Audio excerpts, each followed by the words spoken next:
Okay, next one. How's your work-life balance being a specialist? It's interesting that you would ask that question. I think that's becoming more of a topic, not just as from a specialist, but from outside of veterinary medicine, but particularly in veterinary medicine because of the increase in patient need or veterinary care need, and then the employment issue as well. Not enough veterinarians. But as a specialist in particular, it can be challenging. I've even had to make some significant changes in my own life to create boundaries there. I think as a surgeon, probably the answer has some subtleties depending on different specialties. But at least as a surgeon, so I've been a surgeon now 14 years, and I've probably been on call for half that time. So like every other day, if you kind of look at it that way. And so what that means is at the end of your day, when you're going home, you turn your phone on and wait for someone to call you to come in after hours for some kind of need. And so you're tethered. It does restrict some level of freedom for you, but it is part of what you sign on for. And I knew that ahead of time, but it does wear on you.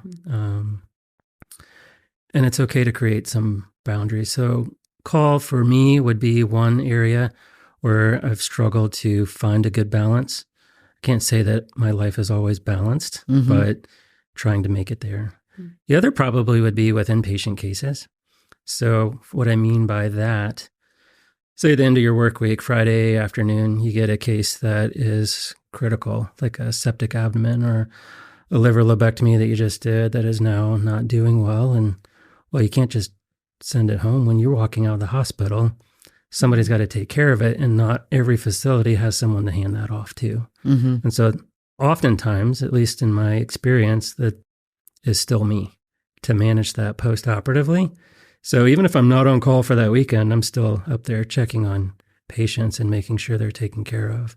So you do bring some work home with you that way, and that's okay. I think the mentality of working like that is healthy. We need to have we want what's best for our patients. But I think the challenge is for each individual trying to find and create some boundaries. So for those that are students or new employees and are trying to have that conversation with what that looks like within that particular facility, what freedoms can you ask for? What are the cultural expectations for that particular hospital? Because they're different from place to place.